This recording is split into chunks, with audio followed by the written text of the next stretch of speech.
Welcome to our YouTube channel learning Mishra में आप सबका स्वागत है।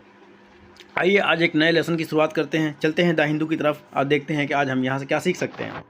तो आज द हिंदू के फ्रंट लाइन यानी कि फ्रंट पेज का दो सबसे बड़ा न्यूज़, एक गवर्नर के रोल के संबंधित सुप्रीम कोर्ट का ऑर्डर और दूसरा इंडिया और ऑस्ट्रेलिया के बीच में 2+2 डायलॉग।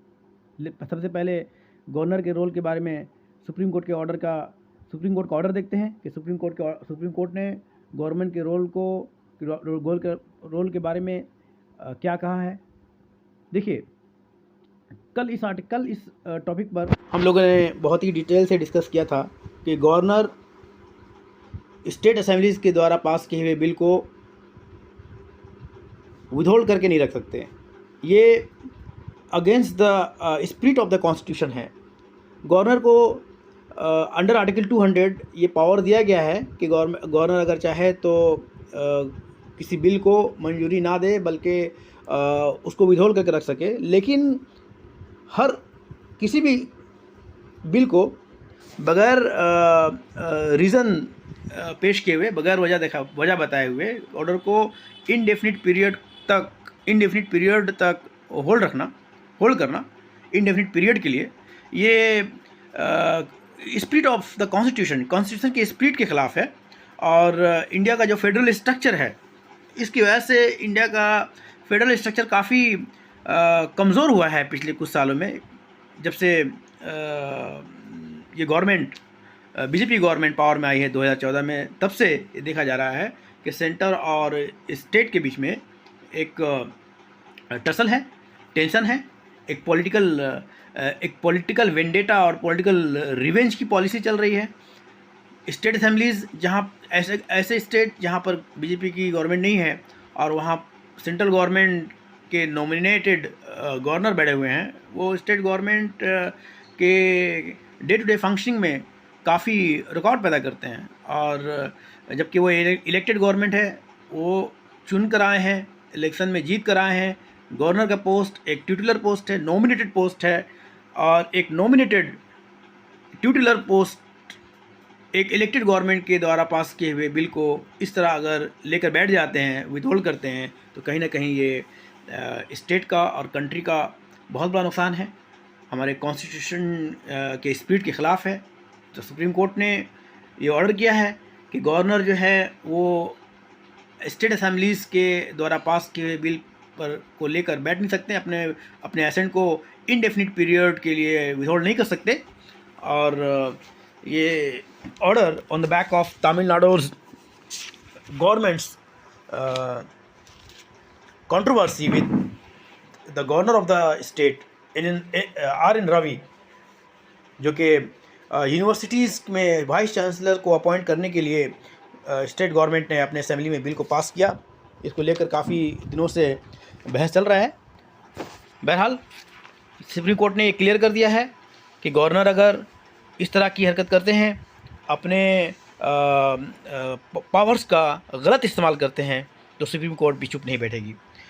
दूसरा अहम न्यूज़, ऑस्ट्रेलिया और इंडिया के बीच में 2+2 डायलॉग। ये इंडिया के दो मिनिस्टर्स, डिफेंस और फॉरेन मिनिस्टर्स, और ऑस्ट्रेलिया के अपने काउंटर पार्ट्स यानी कि ऑस्ट्रेलिया के जो डिफेंस और फॉरेन मिनिस्टर हैं, उनके साथ डायलॉग होता है, उनके साथ मीटिंग होती है कि कैसे हम दोनों कंट्री के डिफेंस और फॉरेन अफेयर्स को इम्प्रूव कर सकते हैं, डेवलप कर सकते हैं। तो इंडिया के मिस्टर राजनाथ सिंह और foreign minister, external affairs minister S Jaishankar ने ऑस्ट्रेलिया के जो फॉरेन मिनिस्टर और डिफेंस मिनिस्टर है, along with the deputy prime minister of Australia, जो कि इंडिया और ऑस्ट्रेलिया के बीच में फाइनल मैच चल रहा था संडे के दिन, तो स्टेडियम पर हमारे कंट्री के प्राइम मिनिस्टर नरेंद्र मोदी के साथ स्टेडियम में थे। काफ़ी वक्त गुजारा उन्होंने अपने साथ। बहरहाल चलते हैं आगे की तरफ। और आज द हिंदू एडिटोरियल में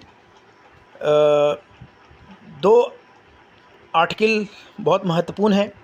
पहला आर्टिकल एम्प्लॉयमेंट चैलेंज के बारे में है। देखिए, हमारे मुल्क का एक बहुत ही बड़ा इशू जो कि पिछले कुछ सालों से पूरे मुल्क में बहस का मौजू बना हुआ है, अनएम्प्लॉयमेंट। तो हमारी कंट्री जो अनएम्प्लॉयमेंट चैलेंज को फेस कर रही है, आज से कुछ दिनों पहले mister N R. Narayana Murthy, founder of Infosys, जो कि एक आईटी कंपनी है, बहुत ही respected and prestigious IT company Infosys, उनके फाउंडर एन.आर. नारायण मूर्ति ने हिंदुस्तान के यूथ को, हिंदुस्तान के अपने हमवतनों को, हिंदुस्तान के लोगों को एक प्रपोजल दिया था, एक सेशन दिया था कि अगर हम अपने कंट्री को डेवलप करना चाहते हैं तो हमें 70 आवर्स ए वीक काम करना पड़ेगा, यानी हफ्ते में 70 घंटे हमें काम करने चाहिए। Writer NR. नारायण मूर्ति के इस सजेशन को काउंटर करते हैं। उनका कहना है कि 70 आवर्स अ वीक का सजेशन जो एन.आर. नारायण मूर्ति ने दिया है, वो हिंदुस्तान के प्रेजेंट सिचुएशन या हिंदुस्तान का जो प्रेजेंट इकोनॉमिक कंडीशन है, उसको अगर देखा जाए तो ये सजेशन इंडिया पर लागू नहीं किया सकता। राइटर्स कहते हैं कि एम्प्लॉयमेंट, वर्किंग आवर्स डिपेंड करता है आउटपुट, डिमांड और लेबर पे। जब तक हमारे कंट्री में गुड्स एंड सर्विसेज का डिमांड नहीं बढ़ेगा, तब तक आउटपुट नहीं बढ़ाया जा सकता। जब तक आउटपुट नहीं बढ़ता, जब तक आउटपुट बढ़ाने की डिमांड नहीं आती है, जाहिर सी बात है इंडस्ट्री में लेबर का डिमांड नहीं होगा। अगर कंपनीज जो कि जिनका मकसद, जिनका टारगेट, जिनका मोटिव प्रॉफिट होता है, प्रॉफिट को जनरेट करना होता है, अगर वो ज़्यादा से ज़्यादा लोगों को हायर करते हैं अपने फैक्ट्री में, अपने ऑफिसेस में, और उनको अगर काम नहीं मिलता, अगर मार्केट में अगर डिमांड नहीं है गुड्स एंड सर्विसेज की, तो उनको तो बैठा के नहीं रखा जा सकता। और अगर वो गुड्स एंड सर्विसेज पैदा भी करते हैं, गुड्स एंड सर्विसेज ज़्यादा से ज़्यादा प्रोवाइड करते हैं, तो उन गुड्स एंड सर्विसेज को मार्केट में खपाया नहीं जा सकता, क्योंकि जब तक मार्केट में डिमांड नहीं होगा, जब तक कंज्यूमर्स उन प्रोडक्ट्स को इस्तेमाल नहीं करेंगे, तब तक वो प्रोडक्ट तो फैक्ट्री से, उस प्रोडक्ट को फैक्ट्री से बाहर निकाला नहीं जा सकता। तो जाहिर सी बात है, सिर्फ लोगों को काम देना या लोगों के वर्किंग आवर्स को बढ़ाना प्रॉब्लम का सॉल्यूशन नहीं है। हमें पहले मार्केट में डिमांड पैदा करना होगा, डिमांड क्रिएट करना होगा। राइटर एग्जांपल देते हैं गूगल एंड अमेज़न की, कि कोविड-19 के दौरान, ड्यूरिंग कोविड-19, जबकि लोग घर में बैठे हुए थे, वर्क फ्रॉम होम चल रहा था, लोगों की मोबिलिटी कम हो गई थी, तो उस वक्त गूगल और अमेज़न ने, अब जाहिर सी बात है गूगल और अमेज़न को ज़्यादा वर्कर्स की ज़रूरत थी, तो उन्होंने अपने हायरिंग को बढ़ा दिया था। लेकिन जैसे ही कोविड-19 पैंडमिक का ज़ोर ख़त्म होने लगा, अब जबकि हालात बहुत नॉर्मल हो गए हैं, तो अब गूगल एंड अमेज़न ने भी जो है अपने एम्प्लॉइज़ को काफ़ी कम कर दिया है। और बहुत सारे कुछ ही दिन पहले गूगल और अमेज़न ने अपने सैकड़ों एम्प्लॉइज़ को फायर किया। राइटर कहते हैं कि एन.आर. नारायण मूर्ति जर्मनी और जापान का एग्जांपल देते हैं, मिसाल देते हैं कि जर्मनी और जापान के लोगों ने अथक मेहनत की, तब जाकर जर्मनी या जापान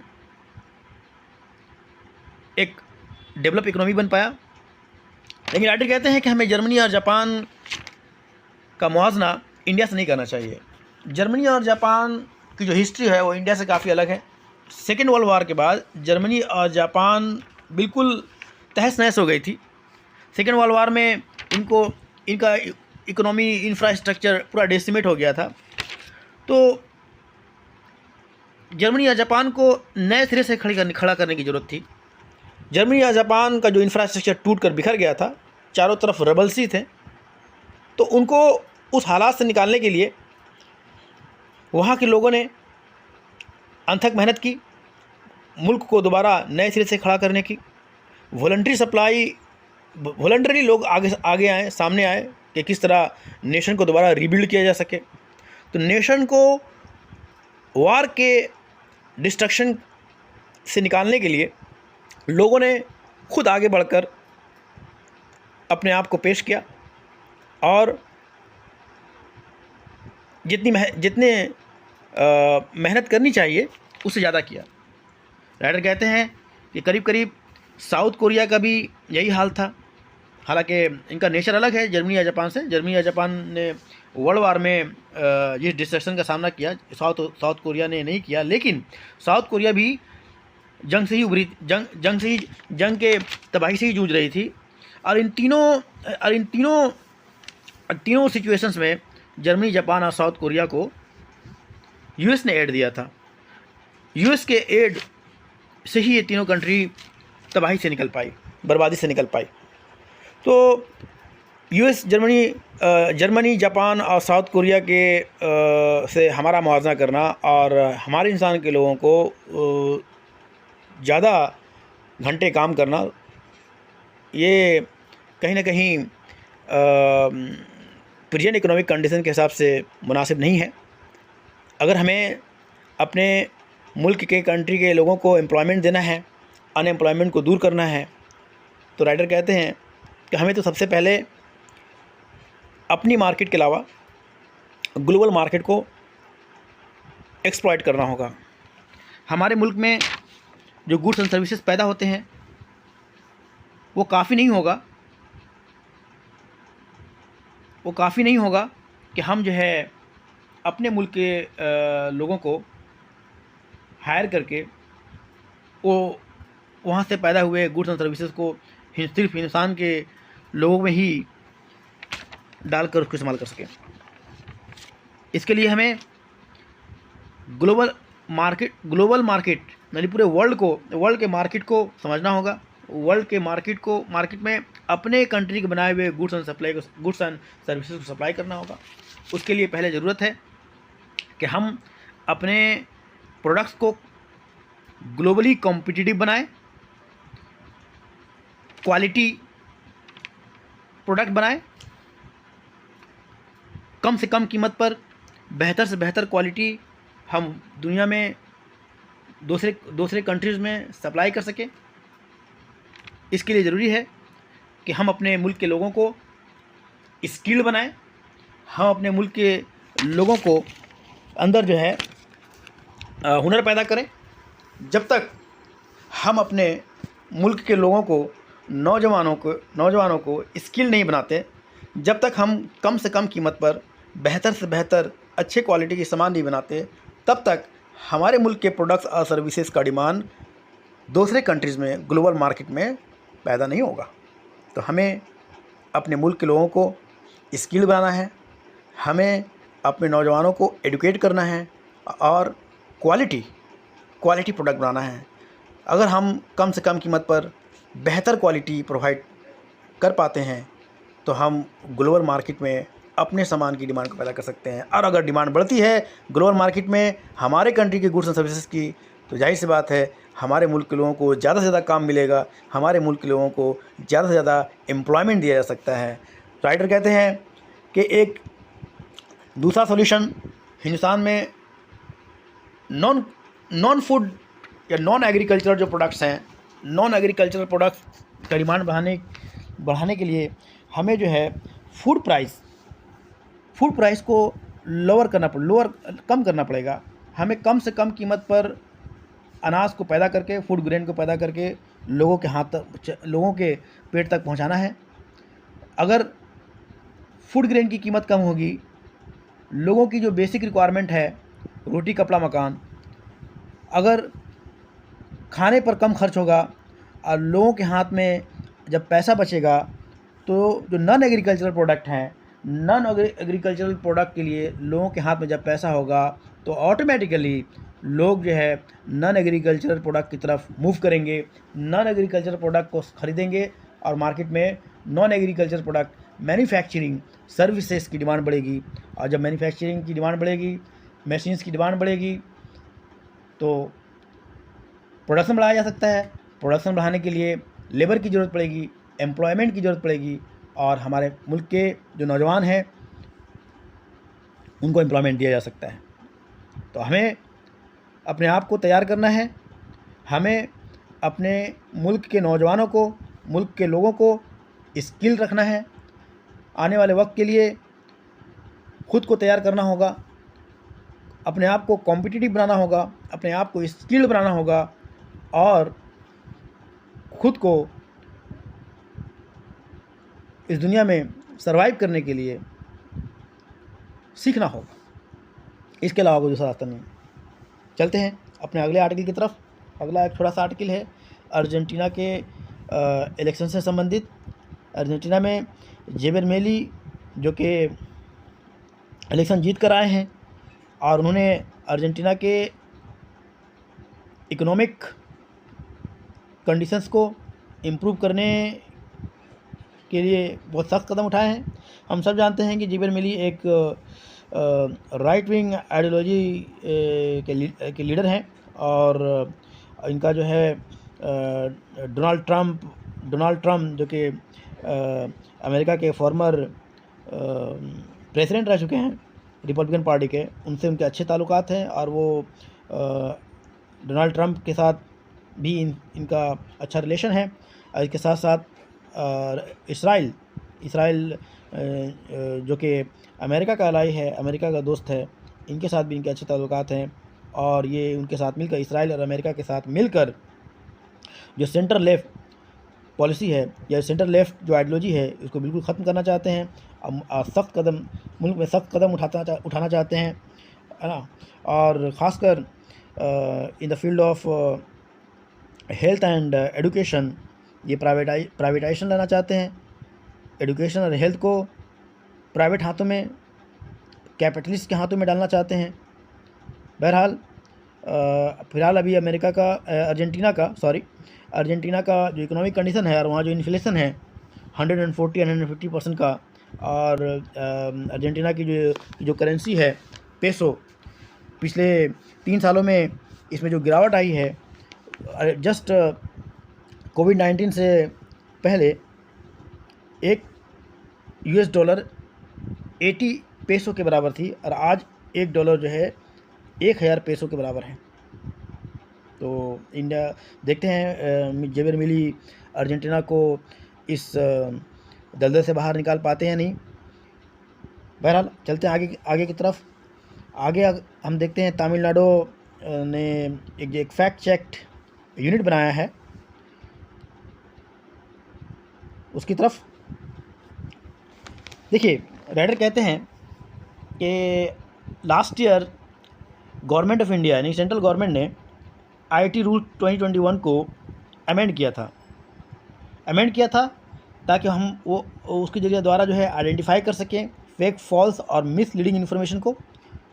सेंट्रल गवर्नमेंट के से रिलेटेड जितने भी इन्फॉर्मेशन हैं जो शाया होते हैं, सर्कुलेट होते हैं सोशल मीडिया पर, न्यूज़ चैनल्स पर, इस एक्ट के तहत फेक, फॉल्स और मिसलीडिंग इन्फॉर्मेशन को आइडेंटिफाई करने के लिए गवर्नमेंट ने इसको आईटी रूल्स 2021 को अमेंड किया था। लेकिन इस अमेंडमेंट को बॉम्बे हाई कोर्ट में चैलेंज किया गया और अब भी फाइनल वर्डिक्ट पेंडिंग है जो कि 1 दिसंबर को आने वाला है। इस दौरान तमिलनाडु ने भी अपना एक फैक्ट चेक यूनिट बनाया है। राइटर कहते हैं कि ये फैक्ट चेक यूनिट अनकॉन्स्टिट्यूशनल है क्योंकि ये गवर्नमेंट का ये ऑर्डर सेवरल फंडामेंटल राइट्स, बहुत सारे हमारे फंडामेंटल राइट्स को वायलेट करता है। आर्टिकल 19 क्लॉज 1 में राइट टू फ्रीडम और स्पीच की आज़ादी दी गई है। हालांकि आर्टिकल 19 के 2 में ये प्रोविज़न है कि right to freedom of speech and expression को कर्ब किया जा सकता है in case of sovereignty and integrity of India. अगर इंसान के सॉवरेनिटी और इंटीग्रिटी को अगर ख़तरा है तो राइट टू फ्रीडम और स्पीच को कर्ब किया जा सकता है, रोक लगाई जा सकती है। सिक्योरिटी ऑफ द स्टेट, अगर स्टेट को ख़तरा है, स्टेट की सिक्योरिटी का मसला है, अगर हमारे फॉरेन कंट्रीज़ के साथ, फॉरेन स्टेट के साथ रिलेशनशिप में, फ्रेंडली रिलेशंस को मेंटेन करने में अगर right to freedom of speech रुकावट बन रही है तो वहाँ कर्ब किया सकता है। पब्लिक ऑर्डर को अगर ख़तरा होता है, डिसेंसी और morality, contempt of court, defamation और इंसाइटमेंट टू एन ऑफेंस, ये कंडीशंस हैं। अगर ये सारे कंडीशंस अराइज होते हैं तो आर्टिकल 92 आर्टिकल 19 के क्लोज 2 के तहत right to freedom of speech पर पाबंदी लगाई जा सकती है, लेकिन इनके प्रिटेक्स्ट पर आर्टिकल 19 और 1 का राइट पब्लिक से छीन लेना, उनका फंडामेंटल राइट छीन लेना, ये बिल्कुल भी गैर कानूनी है, अनकॉन्स्टिट्यूशनल है। राइटर कहते हैं कि तमिलनाडु गवर्नमेंट का ये ऑर्डर वापस होना चाहिए, इसकी फैक्ट चेकिंग होनी चाहिए। अगर ऐसा हुआ तो फिर हर स्टेट गवर्नमेंट, चाहे वो सेंट्रल हो या स्टेट गवर्नमेंट हो, वो अपने तरीके से कोई भी कानून बनाकर सिटीजन्स के फंडामेंटल राइट को छीन सकती है, वायलेट कर सकती है, जो कि हमारे कंट्री के लिए, हमारे कॉन्स्टिट्यूशन के लिए, हमारे मुल्क के लोगों के लिए, सिटीजन्स के लिए बहुत ही खतरे की बात है। राइटर कहते हैं कि अभी तक गवर्नमेंट ऑफ इंडिया ने जो अमेंड किया आईटी रूल्स को, जो कि अभी भी बॉम्बे हाई कोर्ट में जिसका डिसीजन पेंडिंग है, उसके डिसीजन के आने तक तमिलनाडु गवर्नमेंट को वेट करना चाहिए था, इंतज़ार करना चाहिए था। 1 दिसंबर से पहले ही तमिलनाडु ने ये फैक्ट चेकिंग यूनिट बनाकर कहीं ना कहीं अपने इंटेंशंस को, अपने इरादे को जाहिर किया है, और स्टेट गवर्नमेंट भी वही कर रही है, उसी नक्शे कदम पर चल रही है जहाँ सेंट्रल गवर्नमेंट चल रही है। बहरहाल आज के इस लेसन में इतना ही। मिलते हैं कल नए लेसन्स के साथ कुछ नया सीखने के लिए। तब तक आप रिवाइज करें, पढ़ाई करें, इसको सीखें। Good bye.